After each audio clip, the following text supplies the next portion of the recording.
Hello, everyone. Thank you very much for the opportunity to do the presentation here.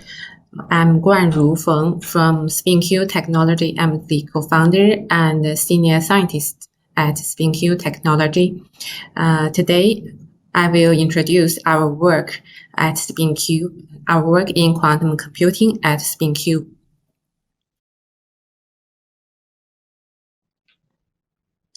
The title of my presentation is Bringing Quantum Computer to Life. This is my outline. First, I will introduce our team, and then I will give a brief introduction to the industry background of quantum computing, and then I will introduce briefly the basics of quantum computing and also our NMR desktop quantum computer products. And the final part will be some examples of quantum computing applications. So, SpinQ is an outstanding innovation representative in the field of quantum computing in China. We are committing to the industrialization of quantum computing. We have very broad academic and also industry background. So this is our key team members. Professor Yike Guo, he is our chief technical advisor. He is a world famous professor in computer science and information science. Professor Bei Zeng, she is our chief scientific advisor. She is well known for her work in quantum computing and quantum error correction. Our CEO, Dr. Xiang, he holds degrees both in physics and in computer science. He used to work at Harvard and also has experience in industry. I have a degree in physics from Tsinghua University, and also I have 10 plus years experience in quantum computing research.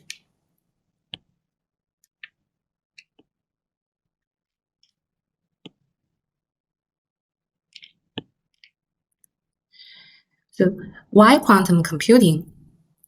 So, the essence of information processing is computing.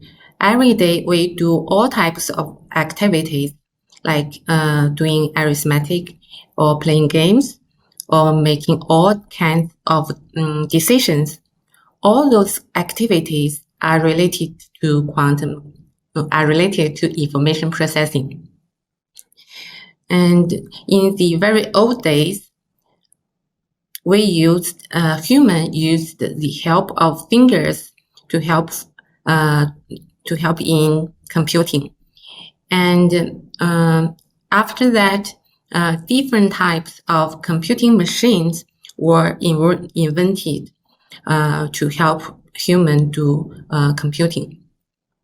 And the invention of the classical computer, here, the classical computer refers to the computers we are using every day nowadays.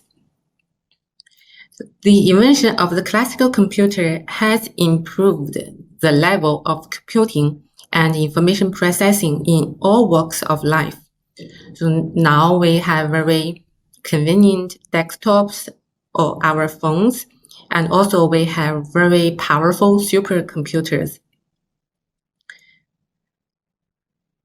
So ever since the first invention of the classical computer, the computing power has been increased by 40 trillion times. This is a huge number. This was realized by the improvement of hardware. Especially, the number of transistors on IC board has been increased by many times. So this is the Moore's law. It says the number of transistors on integrated circuits doubles approximately every 2 years. So, however, this cannot continue without a limit. So the reason is that the size of the transistors has reached the size of atoms.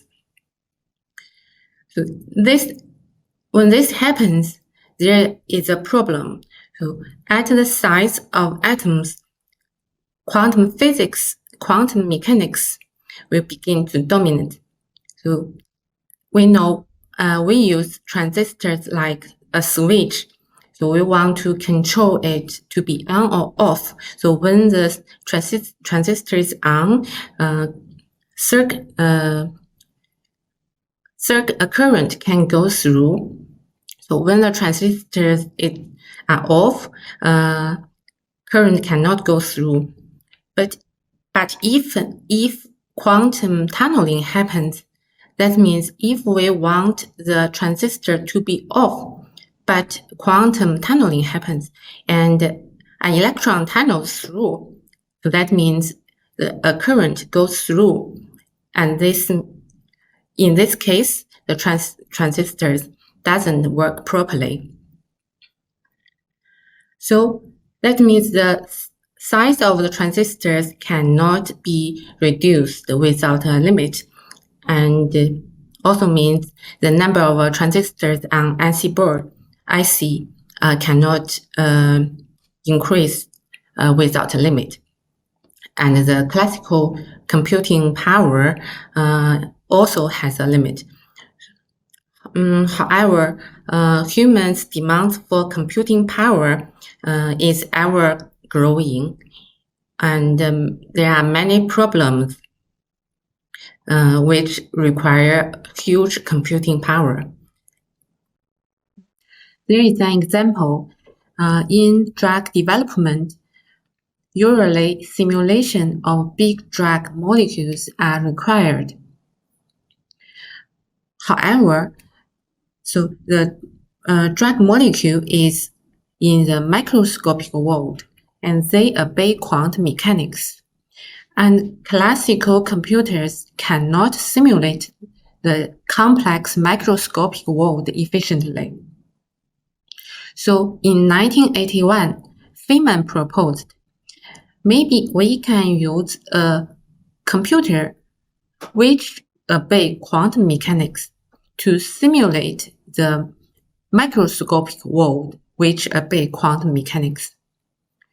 Usually, we consider this is the first time that quantum computer was proposed.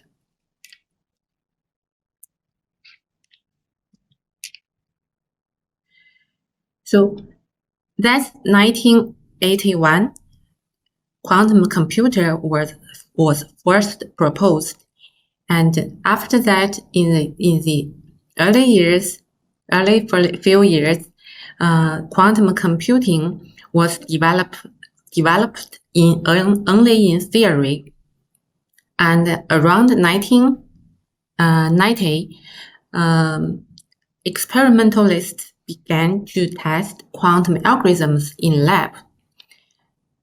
Nowadays, quantum computing research moves from the laboratory to commercial applications.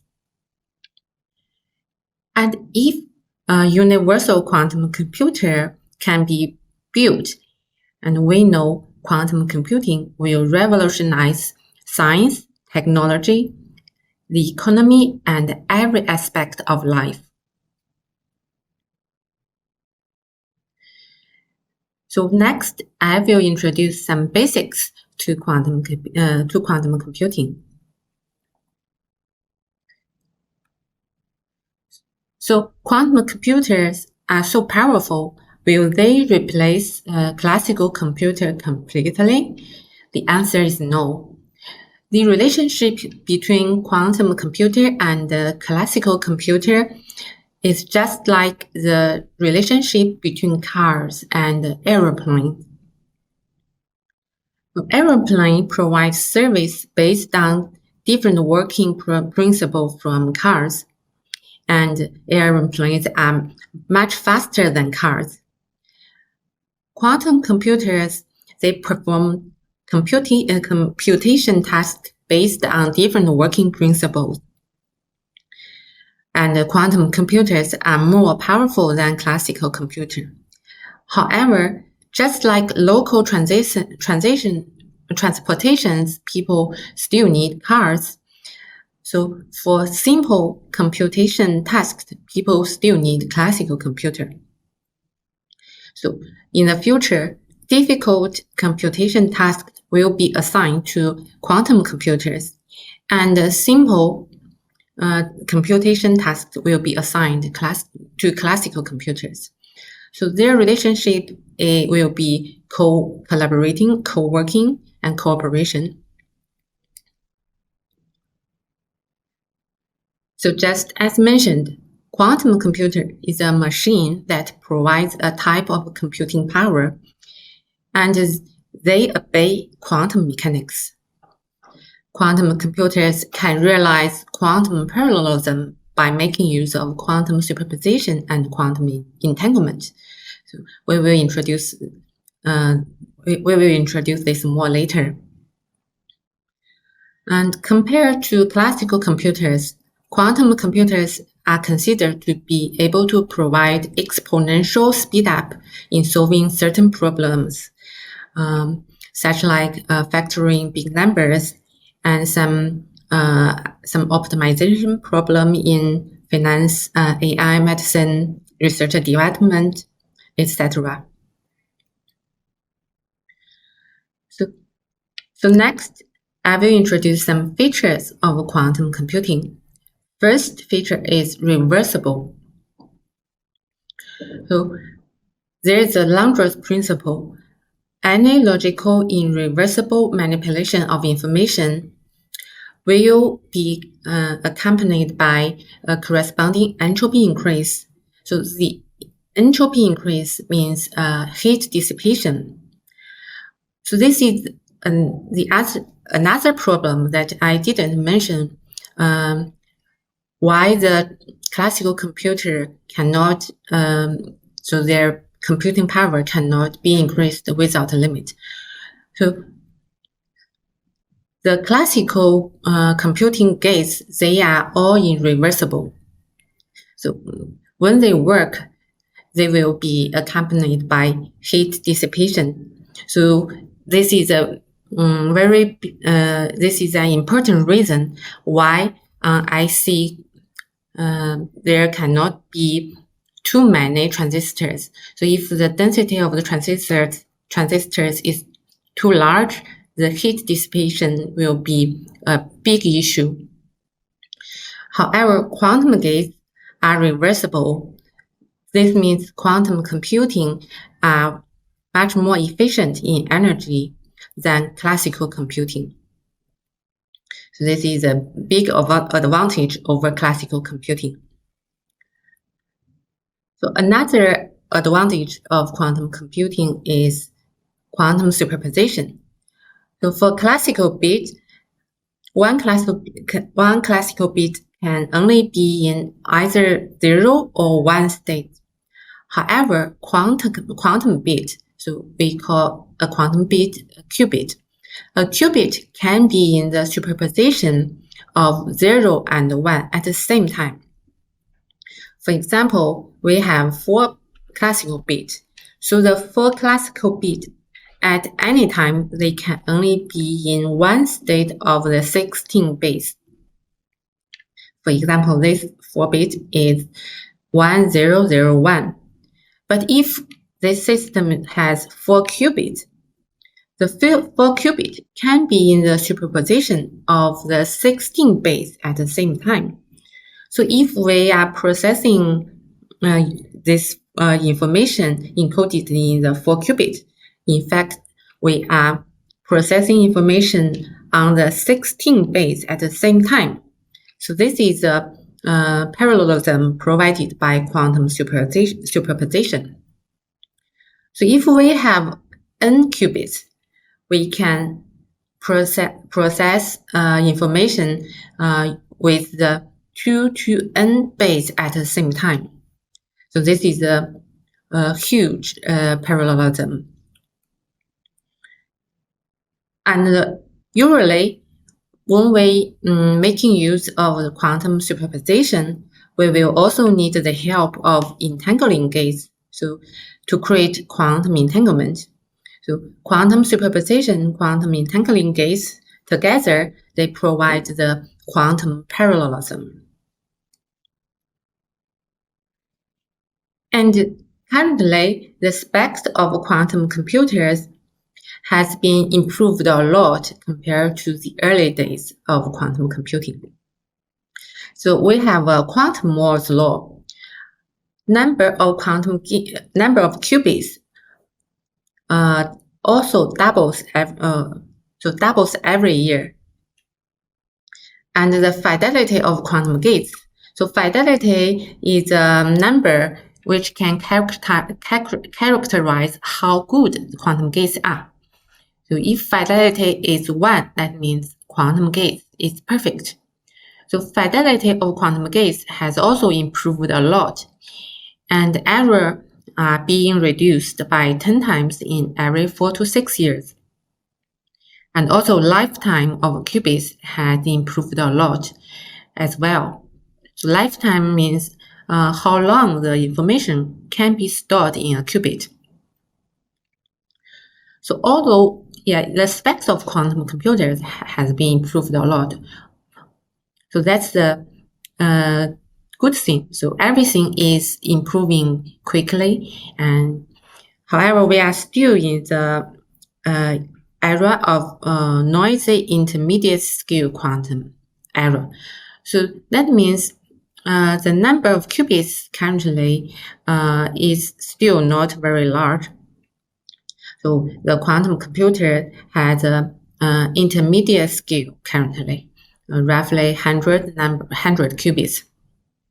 And also quantum gates are noisy. So the quantum gate fidelity, there is still room for the for the fidelity of quantum gates to improve. So even this is the case, so researchers from both academic and also industry field, researchers are working on quantum algorithms that can make use of the current NISQ era quantum hardware. So we are all trying to making use of the current hardware to solve different types of problems, such like searching for ground energy of molecules or optimization problems.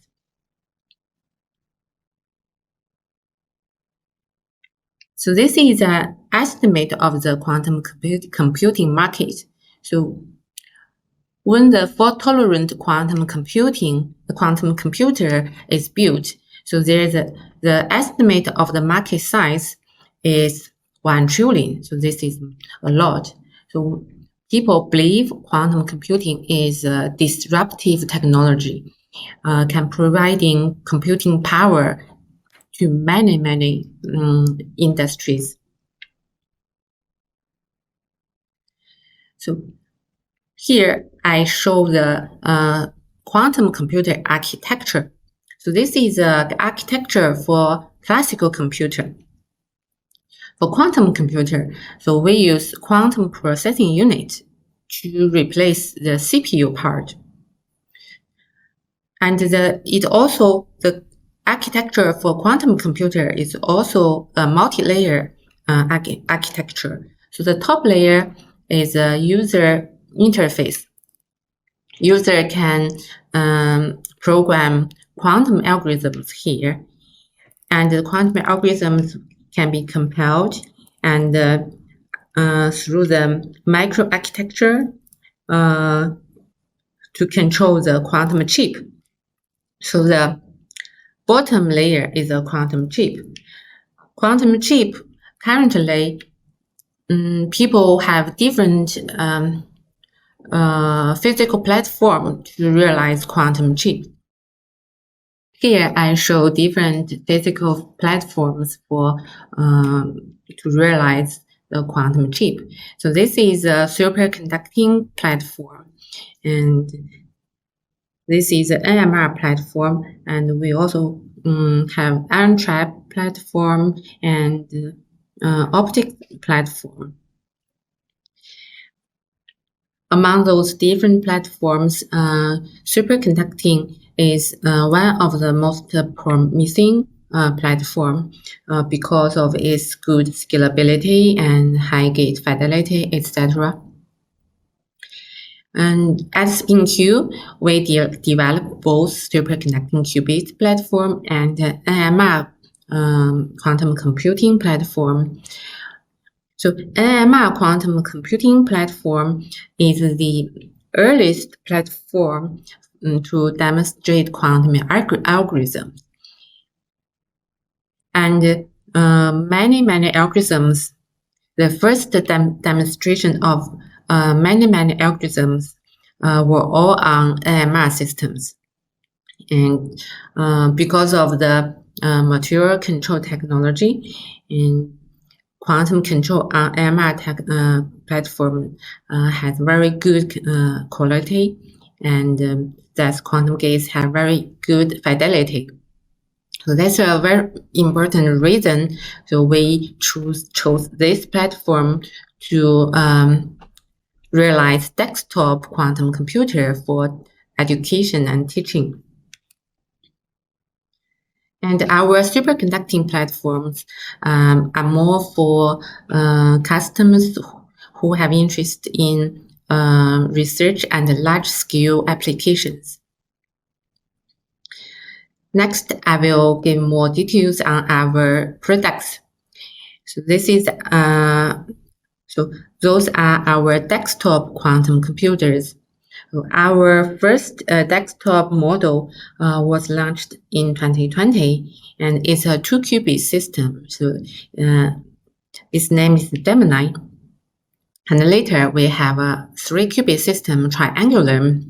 And then we developed the mini-sized version of the Gemini and the Triangular. So they are Gemini Mini and the Triangular Mini. And we are also developing our 5-qubit model. The features of our desktop systems, so they all have real qubits. So the 2 qubits, 3 qubits, they are not simulators, they are real qubits. And when we control them, when we do algorithms on them, in fact, we are running the algorithms on the real system, and they can return result of the evolution of real physical bits. And all those desktop and portable systems work at room temperature. So this is a very big advantage for education, because they work at room temperature. It's very good for them. It's very convenient to use them in such like classrooms or in exhibitions. So another advantage is that they are maintenance free. So this feature is where the desktop series are different from the superconducting platform. So superconducting qubit chip platform, they work at very low temperature. So we need to put the superconducting chip in very big fridge. So the fridge is roughly 2 meters high. So usually we cannot put such a quantum computer in a classroom. However, we can put those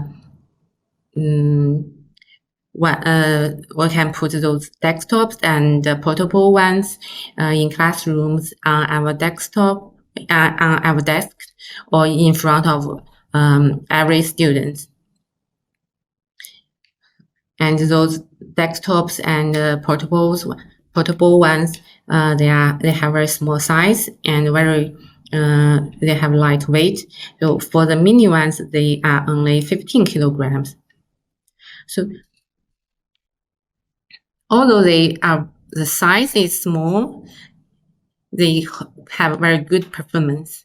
The single bit fidelity. So fidelity is a number to characterize how good the quantum gates are. So the 1 means perfect. Here the fidelity is 99.5%. So it's very good already. And the 2-qubit gate fidelity is also larger than 99%. And also we have coherence time longer than 400 milliseconds. So this is a very good number.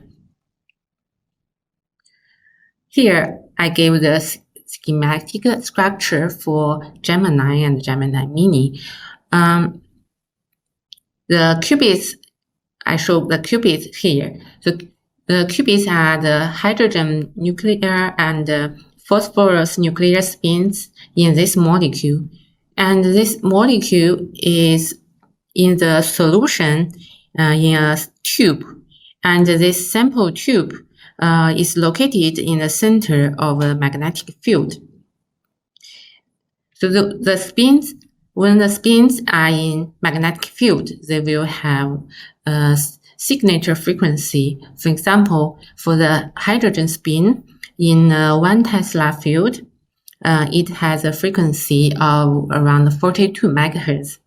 And for phosphorus, its frequency is around 17 megahertz. So they have a different frequency. So this means we can use different frequency microwave pulses to control them. And they also give out signals of different frequency. So we here in the structure, we have the pulse transmission and also the signal detection and amplification. So all those functions are realized by a FPGA, and the FPGA talks to our PC, and the users can use PC to control, to realize quantum gates and also detect the result. So this is a picture of the Gemini. So this is a photo of our Gemini Mini. So Gemini Mini, we can see inside structure from the outside. So here is the magnet plates, and this is a sample tube. So their qubits are in this sample tube. So this is our triangulum and triangular mini. So for triangulum, we have built 3 qubits, and the 3 qubits are fluorine spins. So the structure is similar to the structure of Gemini, but we have some advanced feature here. For example, we have field locking in triangulum. So the field locking can help to maintain a very stable field. So the field is stable, the frequency will also be stable, and the control fidelity will be even better. So here I also show our superconducting chip quantum computer. So we design our chip ourselves, and we have a clean room to manufacture the chip. The chip is located here. So this big one is the fridge. So it can maintain a very low temperature, and the control pulses are generated here. So this is a control unit, control and measurement unit. We also we self-design the control unit, control and measurement unit, and the users also use a desktop to come on to the control and the detection. So this is a photo of our clean room, and this is a real photo of our big dilution fridge. So this is the photo of our IF control and measurement unit. Our products have been sold worldwide. We have sold our products to Europe, to US, Canada, Australia, Africa, etc. And we have very good feedback.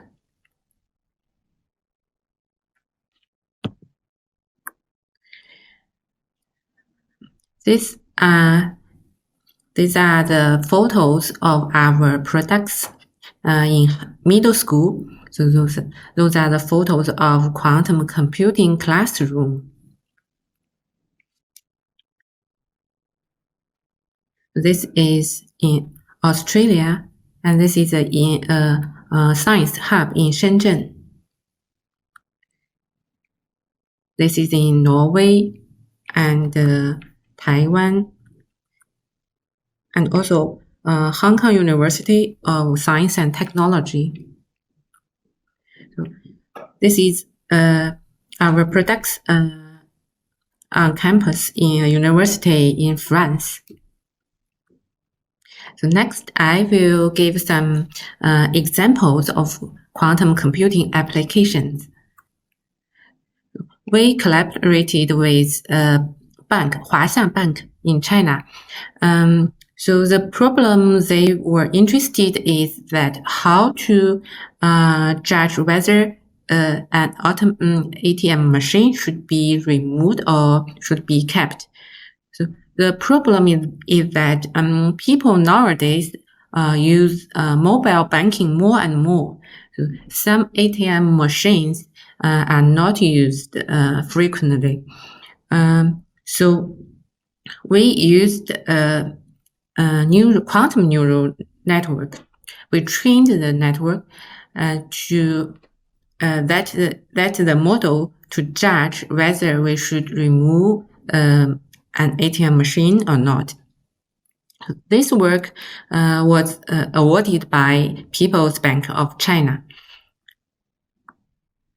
Another example is the famous Shor algorithm.